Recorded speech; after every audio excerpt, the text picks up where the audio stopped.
Hello everyone. इस video में हम पढ़ेंगे यूजीसी नेट मैनेजमेंट सब्जेक्ट का टॉपिक मैनेजरियल रोल्स। किसी भी ऑर्गेनाइजेशन के गोल्स और ऑब्जेक्टिव्स को फुलफिल करने के लिए एक मैनेजर को बहुत से फंक्शंस करने होते हैं। मैनेजर के ओहदे पर रहते हुए वो जो भी फंक्शन, ड्यूटी, रिस्पॉन्सिबिलिटी पूरी करता है उसे हम मैनेजरियल रोल्स कहेंगे। ये है प्रोफेसर मिंट्सबर्ग, जो कि मैनेजरियल रोल्स के प्रपोंडर हैं। अकॉर्डिंग टू हिम, किसी भी ऑर्गेनाइजेशन में एक मैनेजर को 10 टाइप्स के रोल को प्ले करना होता है। ये 10 रोल्स ऑर्गेनाइजेशन के पर्पस के हिसाब से 3 कैटेगरी में डिवाइड किए गए हैं। फर्स्ट, इंटरपर्सनल, जिसमें 3 रोल्स कैटेगराइज हैं: figure head, leader and licence. Second है इंफॉर्मेशनल, जिसमें भी 3 रोल्स कैटेगराइज हैं: मॉनिटर, डिसेमिनेटर, स्पोक्सपर्सन। और लास्ट है डिसीजनल, जिसमें 4 रोल्स कैटेगराइज हैं: entrepreneur, disturbance handler, resource allocator and negotiator. आपको हमेशा याद रखना है कि कौन सी कैटेगरी में कौन सा रोल आता है। इंटरपर्सनल रोल्स, जैसा कि नेम से ही पता चल रहा है, रोल्स की वो कैटेगरी जिसमें मैनेजर अपने एम्प्लॉयज़ और स्टेक होल्डर्स से किसी पर्पस को लेकर इंटरेक्ट होता है यानी मिलता है, उस कैटेगरी को इंटरपर्सनल रोल वाली कैटेगरी कहेंगे। इस कैटेगरी में 3 रोल्स आते हैं। First is figurehead role. ऐसी सिचुएशन जिसमें एक मैनेजर सोशल सिंबॉलिक ऑर्गेनाइजेशन का रिप्रेजेंटेटिव और लीगल मैटर से रिलेटेड फंक्शंस करता है, उसे फिगर हेड रोल कहेंगे। फॉर एग्जांपल, सोशल इवेंट पे जाना जैसे मैरिज, बर्थडे पार्टी में शामिल होना, अपने क्लाइंट को विजिट करना, प्रोफेशनल इमेज क्रिएट करना, ये सब फिगर हेड रोल कहलाता है।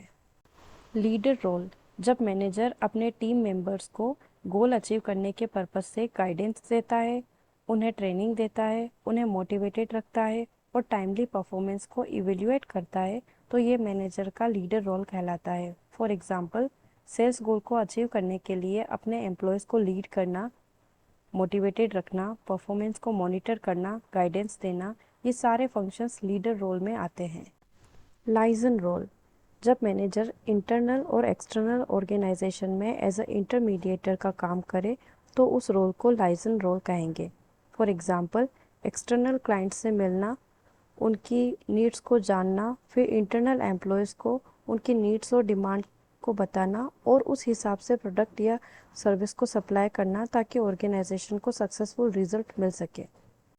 इंफॉर्मेशनल रोल्स, रोल्स की वो कैटेगरी जिसमें मैनेजर इंटरनल और एक्सटर्नल पार्टी के साथ इंफॉर्मेशन को जनरेट करे, रिसीव करे और शेयर करे, तो वो इंफॉर्मेशनल रोल कैटेगरी होगी। इस कैटेगरी का फर्स्ट रोल है मॉनिटर रोल। मॉनिटर रोल में मैनेजर बाहर से अपने ऑर्गेनाइजेशन की इंफॉर्मेशन को कलेक्ट करता है, उन्हें एनालाइज करके पोटेंशियल प्रॉब्लम को आइडेंटिफाई करता है। फॉर एग्जांपल, अपनी कंपनी की एग्जिस्टिंग प्रोडक्ट लाइन को इम्प्रूव करने के लिए कस्टमर फीडबैक लेना, उस पर्टिकुलर इंडस्ट्री में क्या ट्रेंड चल रहा है उसे मॉनिटर करना। इंफॉर्मेशनल कैटेगरी का सेकेंड रोल है डिसेमिनेटर। डिसेमिनेट का मीनिंग है स्प्रेड करना। जब मैनेजर इंटरनल और एक्सटर्नल सोर्सेज की इंफॉर्मेशन को अप्रोप्रिएट चैनल से टॉप लेवल और सबऑर्डिनेट्स को कन्वे करता है, तो मैनेजर का ये रोल डिसेमिनेटर कहलाता है। For example, current industrial trend की रिसर्च करने के बाद एक नए प्रोडक्ट को डिज़ाइन करना का प्रपोजल अपर मैनेजमेंट को भेजना, एज वेल एज अप्रूवल के बाद उसे सबऑर्डिनेट्स को डिसेमिनेट करना। इंफॉर्मेशनल कैटेगरी का लास्ट रोल है spokesperson. Spokesperson role में मैनेजर अपनी ऑर्गेनाइजेशन को रिप्रेजेंट करता है और रिलेवेंट इंफॉर्मेशन लाइक कंपनी के गोल, पॉलिसीज आदि का जानकारी एक्सटर्नल स्टेक होल्डर्स को बताता है। उस रोल को स्पोक्स पर्सन रोल कहेंगे। For example, annual shareholder meeting में कंपनी के अचीवमेंट्स को बताना, नेक्स्ट ईयर के बिजनेस गोल्स को बताना, एट्सेट्रा।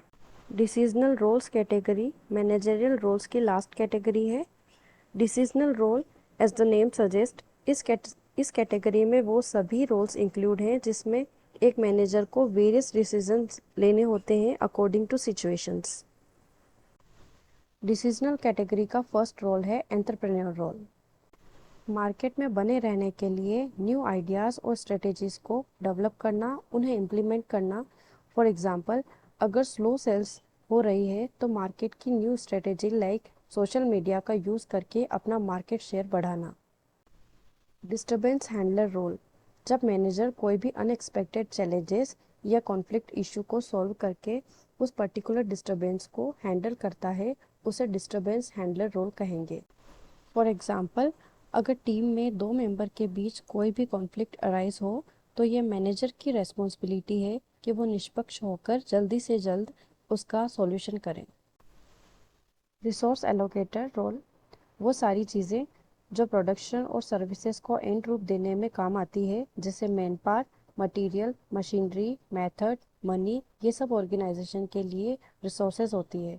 जब मैनेजर इन 5 एम्स का बेटर यूटिलाइजेशन करने के लिए उन्हें इफेक्टिवली और एफिशिएंटली डिपार्टमेंट्स में बांटे या एलोकेट करे, उसे रिसोर्स एलोकेटर रोल कहेंगे।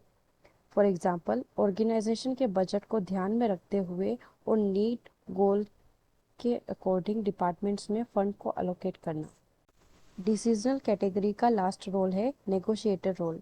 इसमें मैनेजर कंपनी के इंटरेस्ट या बेनिफिट्स को रिप्रेजेंट करता है।